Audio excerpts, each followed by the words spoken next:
pulsing light that may be harmful to certain viewers. If you proceed and at any point feel like you're experiencing symptoms of photosensitive epilepsy or seizure, please seek medical attention immediately. Have you ever seen movies like Paranormal Activity? In these movies, it's everyday people who move into a house and experience the paranormal. These are often played out as several days, and as the days go on, everything in the house becomes much, much worse. Now imagine you were in the shoes of one of these characters. I believe anyone, or mostly anyone, would move out as soon as the first night happened, and I speak from experience. As a friend of the paranormal and a ghost myself, I've seen quite a few things involving the paranormal and supernatural. But what if I said instead of moving into a house, these things just started happening to you one night? What if you saw it on a TV, you heard it speak to you, and you couldn't escape? Well, today we're going to discuss that by talking about a new analog short film, one that many of you may have heard of, but more of you may not. This, of course, being Radar. Hello everyone, my name is Destiny, and as always, I'm here to talk about anything and all things related to horror. Today, I'll be your hunting guide to today's video topic. If you haven't heard, content creator Lyra Horrors and her team at Studio Yeti have made their own analog short film called Radar, of course, and thankfully, your spirit friend was there not only the day the video dropped, but the exact moment the announced date was released. And I obviously made sure to watch it as soon as it came out, just for you. I also wanted to do something I found interest in after not only looking at some of Lyra's streams, but also listening to the soundtrack she made for another YouTuber's analog series, which I'll discuss that one in a much later video. For today, we're going to be shining the spotlight over to her. Let us begin.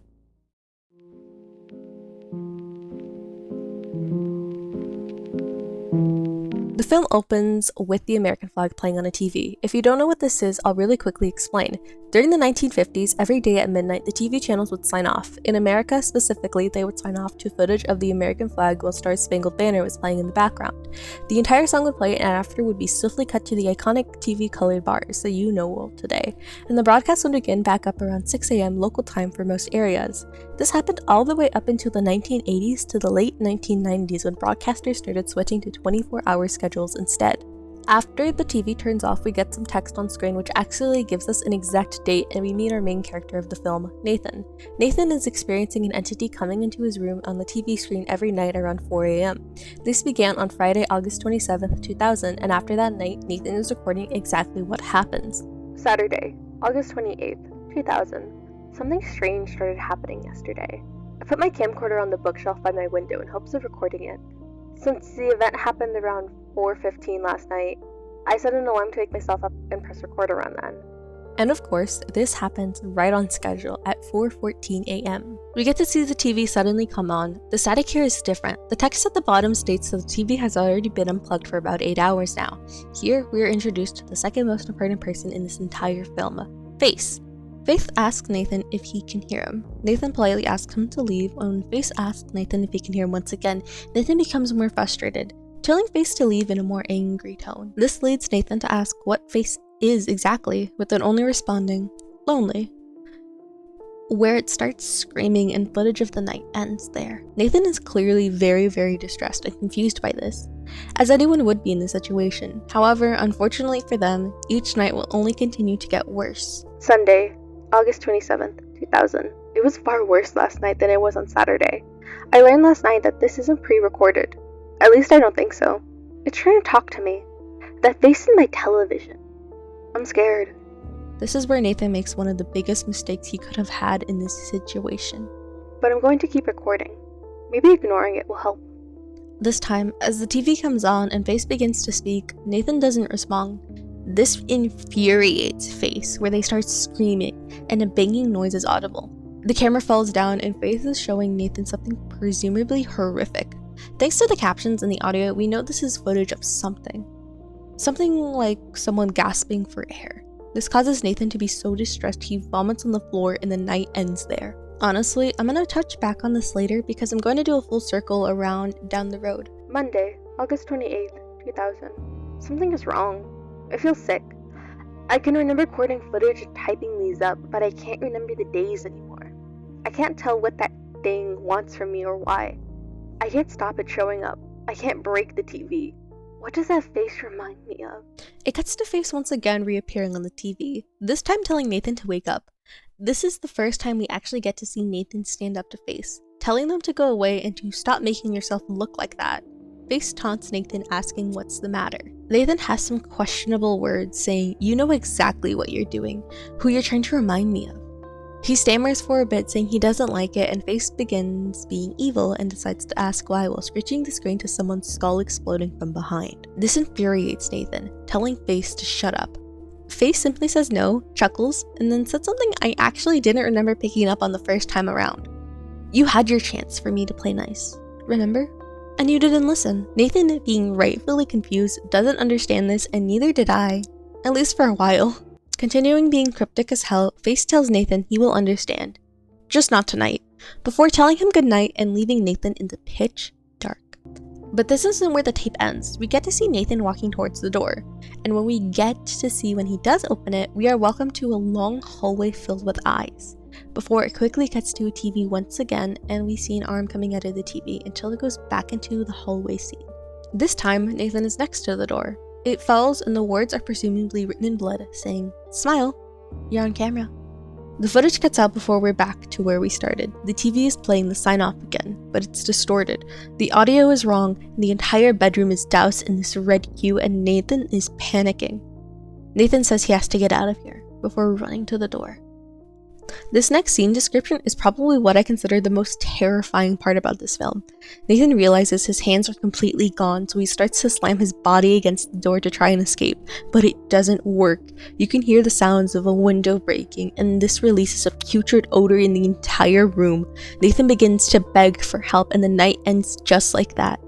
Honestly, this is the night that really had me on the edge of my seat. Now, we're reaching the halfway point through this, and this only picks up from here. After this night, even the little cards talk about the next day are changing, being red and filled with bugs infesting what looks like rotten meat. Tuesday, August 29th, 2000. The stench in my room has become more and more pronounced. I tried opening the window so it would go away. I can't get it open. I vomited so much last night that the floor became red. The following is what remains. And the only clip we get from that night is of Nathan screaming and begging to be left alone as his figure violently shakes the table. I tried banging my head against the wall until it split open, but it keeps going through. I need to get out of here. During the ending text, you can actually hear Nathan banging his head against the wall and the vomiting, which gives the entire segment this really unsettling and uneasy feeling because you can't see what's going on, but you can hear everything. And honestly, this is the night that kind of had me a little bit scared.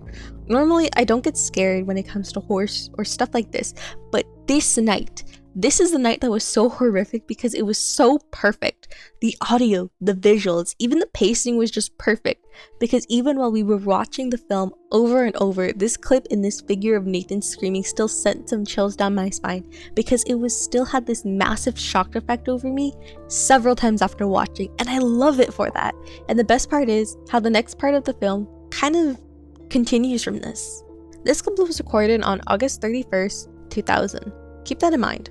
Nathan is leaving his house, and he's actually meeting with friends. They're going to someone's house to watch The Sixth Sense, a 1999 film about, well, spoilers, the main character being dead all along. And everything was fine for Nathan until he gets out of the friend's car and it's revealed Nathan turns around and the car is gone. And then when he turns back to the door again, he's in a location he knows well, but we don't know at all. He even says he was so close this time before, saying he knows a face is there, watching him. This is the first time we've ever got to hear Face's voice more clearly. But this is also the first time we actually get to hear a different version of Face's voice. But you can still hear the original in the back. This is the farthest we have ever come. The two of us, before giving Nathan a choice. If you truly wish to be free, open the door. Or you can turn around, walk the other way, and we can do this all over again. But for both of our sakes, please make the right choice. Nathan walks towards the door and opens it. Opening this door reveals an abandoned and decayed house. He walks around until he's met with a small corridor. There's blood on the floor and the table, and there's actually a small door next to it. This shows us Nathan's real room. It's decayed, rotten with vines coming through the broken window and more blood on the floor. As Nathan is looking around at the window, we're met with Face one last time. This time, Face is more feminine, more angelic. The voice who had given Nathan the choice before the door and walking back. And this is their final conversation.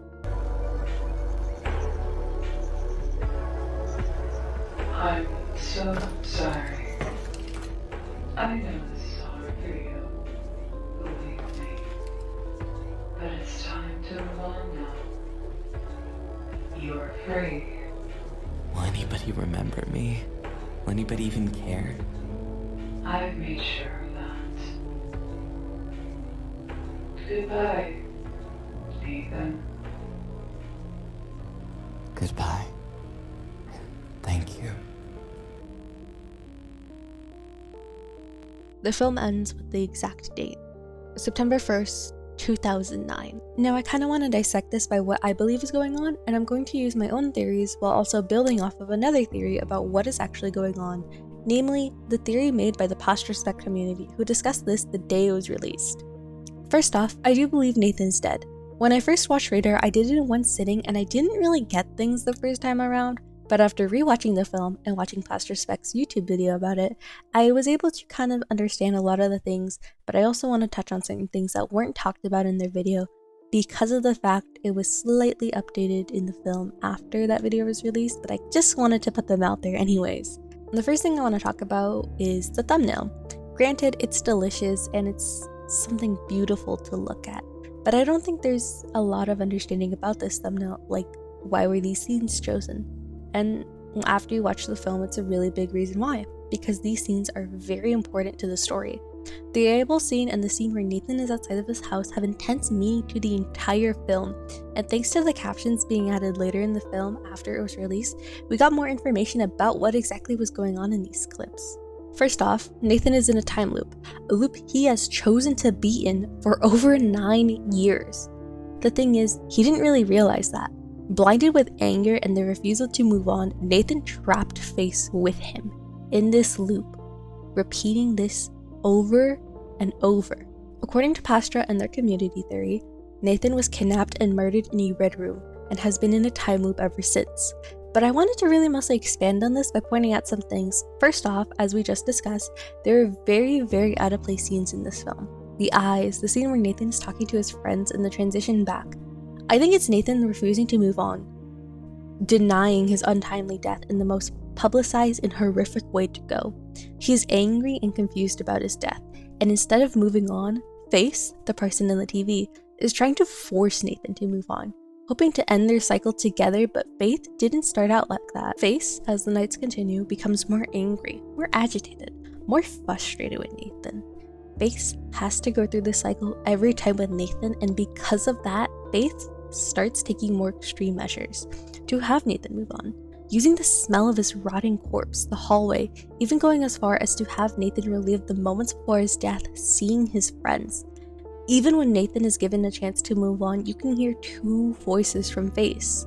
The voice that teased Nathan at the start of the film, and the voice at the end where Nathan can finally break the cycle and move on. Piling on top of the red room theory, I kind of want to revisit the scene with the falling door. This is where captions are a godsend because we get more information about what that actually meant in Nathan's own words. A few moments before the door falls, the captions give us this insane explanation of this. After hours of limping, blood running from my open wounds, I found the door. It was an old mattress they strung up to look like one. I'm gonna die here. So if being recorded as you slowly die wasn't enough, they tormented him by presumably leaving him in a dark room alone with a fake door to give a false sense of hope that he could escape, only to strip that away from him with a taunting message as the mattress falls to the floor, signaling to Nathan that he's not going to get out of here alive, and these are his final moments. This could also explain why there's so many puddles of blood on the floor in the hallway, the little area leading up to Nathan's room, and even the fact that after this part of the clip we can see where Nathan had no hands, and Nathan at a moment in time before he died had no hands. Even where his skull was split open, his skull was split open. I kind of just want to preface this that. Face even taunts him with that earlier on in the video. There's another scene I do want to talk about as well. The one where Nathan finally ends the loop, because I wondered how many times has Nathan been through this cycle exactly? Answer: a lot. Before Nathan opens the door and ends the cycle, he looks up showing floating figures all facing the same direction. These most likely signify each and every time Nathan refused to move on. I just kind of wanted to add this in here for more support to the theory. It also helps a bit that Lyra actually posted a meme about this and about the loop, kind of confirming it for anyone who's still on the fence. But the beauty about this is that it's just a theory. And the fact is that Raider was actually left up for interpretation. When I started the script, I honestly thought I was writing about someone being stuck in purgatory. After rewatching, and I made some revisions to my own theories, and I still have my own interpretation about the cycle than others may have on the situation. And that's perfect because that means we as the viewers can discuss it, and we can even talk about more scenes and what we saw compared to what others saw. And we can build a massive theory about this and have a nice little conversation about what exactly went on before Nathan died. Overall though, I absolutely loved Radar. This is probably one of my favorite analog horrors to date, surpassing many of my old favorites. Everything about this film was so much fun, and I especially love the story of Nathan and Faith. If you haven't, please do watch it. It's always worth watching the film for yourself because it's a treat from start to finish with every one of these projects I've ever covered so far, which is 2. But that's it for today. Thank you all so much. I've had so much fun talking about this film, and if you enjoyed it, please check out the film at Lyra Horror's YouTube channel below. I really recommend supporting her and her project team at Studio Yeti. They have done an amazing thing with this, and I really can't wait for what else they're gonna give us. So her links will be at the description along with my own, and until next time, try not to wander into any more haunted houses. And as I'm making these videos monthly, happy Halloween! Until next time, bye bye.